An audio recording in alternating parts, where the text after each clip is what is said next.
record. Alright. Good day, everyone. Thank you for joining us for today. Babalik tayo, no? Sobrang busy natin for this past few weeks. At ngayon, nagbabalik tayo sa ating regular programming ng weekly meeting. So, good evening, slow afternoon, slow morning. Before we start, type 1 type 1 in the chat if na-compare mo sarili mo sa mas mabilis mag-succeed. Type 1 in the chat if na-compare mo sarili mo sa mas mabilis mag-succeed. Type 2 if minsan napanghihinaan ka dahil parang mabilis ang growth ng iba. Well, tonight, perfect po itong topic natin para sa'yo. Okay? So, ang ating topic is pinamagatang The One Denarius Principle, entitled Stay Faithful in Your Season. So, in this slide, or in this story, okay, Jesus shared a story about workers in a vineyard. No? Some started early in the morning, yung iba tanghali, yung iba late na. But in the end, they all received 1 denarius. Yung 1 denarius, parang imagine mo 1,000 pesos yan sa panahon natin. No? Parang ganon. 1 denarius, yun yung arawan ng isang empleyado, isang worker. Okay? So, pare-pareha sila. Kahit merong yung iba nag-umpisa nung umaga, yung iba tanghali na nag-umpisa, yung iba paggabi na nag-umpisa, pero lahat sila, swineldohan sila ng pare-parehas, 1,000 pesos. Type fair if tingin mo fair yon. Type wait if parang may question ka din sa story. So, sa Infinite Bida, ganito rin minsan, no? By the way, yung topic natin is from the Bible, Matthew 20:1 to 16. So, sa Infinite, no, ganito din minsan type me kung naisip mo na nauna ka pero bakit siya mas mabilis. Type ouch if nakarelate ka. Comparison is normal. Alam niyo yan. Hindi lang naman rin sa negosyo, kahit saan, normal yan. Pero tandaan mo, no, the moment na kinumpara mo yung sarili mo sa iba, kasi tandaan mo, iba-iba ang chapter ng bawat isa. Okay? Nauna ako, but parang mas mabilis siya, mas magaling yata siya, mas blessed siya. Because comparison is the thief of joy and consistency. Okay? Once na nagkukumpara ka, dyan bumababa yung diwa mo, diba? Diyan bumababa yung joy mo sa puso mo and consistency. So, I want you to focus on your, bawat isa kasi sa atin iba-iba yung timing, iba-iba tayo ng journey, same opportunity. Diba?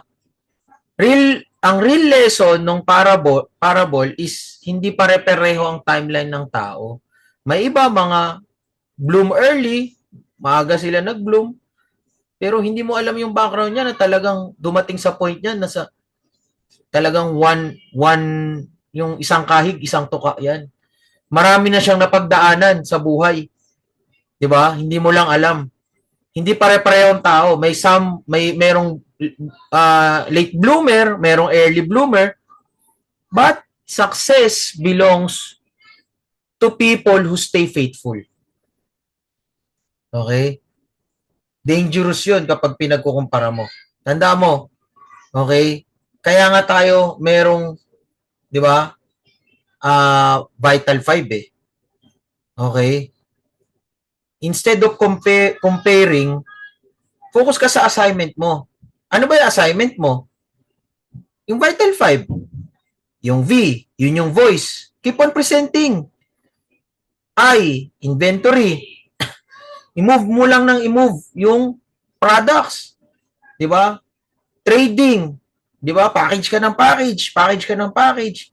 Retailing ka ng retailing. Di ba? Acquisition. Di ba? Invite ka na invite. Pahit ka ng pahit. Pahit ka ng pahit. Leadership, keep on building people. Kasi, ang breakthrough mo naman, nasa consistency yan eh. Hanggang maging habit mo siya. Kaya sabi ko sa inyo, the dangers of comparison. Tatlo. Number 1, yung discouragement. Bababa ang motivation mo. Okay? Pag nakikita mo ahead yung iba. Jealousy. Nire-resent mo yung iba, nagsiselos ka sa success instead of celebrating it. Di ba?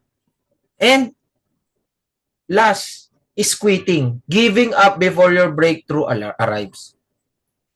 When you compare too much, you become discouraged. And discouraged people stop planting. Remember, iba-iba tayo ng journey. Okay? So, faithfulness before the fruit. Hindi naman nauuna yung fruit bago ka maging faithful eh. Kasi, dyan magkakaroon ng, imbis na yung blessing eh maging, o imbis na yung goal mo o yung gusto mo maging blessing, baka maging curse pa. Dahil hindi mo nahawakan ng maigi. Dahil nga, kailangan matuto ka muna. Kailangan i-build mo muna yung sarili mo. Consistency first. Harvest later. Kasi marami na ako nakitang ganyan. Nauna yung harvest. Wala pa yung character. In God's principle, faithfulness comes before the fruit. Bago ka mag-harvest, may season muna ng trabaho. Diba? So, ang action plan natin today, stop comparing, do your vital 5, celebrate others. Your challenge today, okay, uulitin ko, stop comparing yourself to others. Do your vital 5 daily without fail. Celebrate other people's win. Because other people's success is a proof na posible din sa'yo. Diba? So before we end, okay, meron tayong declaration. Okay? So the declaration natin, yan. You need to repeat after me. Okay? Ayan. Ano yun? Declaration. Sana. Ayan. Sabihin niyo lang na I will stay faithful.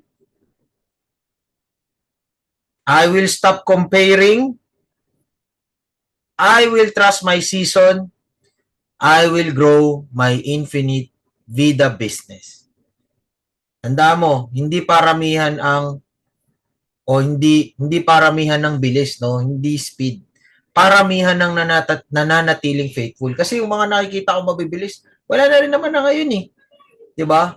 Kasi nga hindi sila dumaan sa tamang proseso. Okay? Infinite vida consistency beats comparison. All right?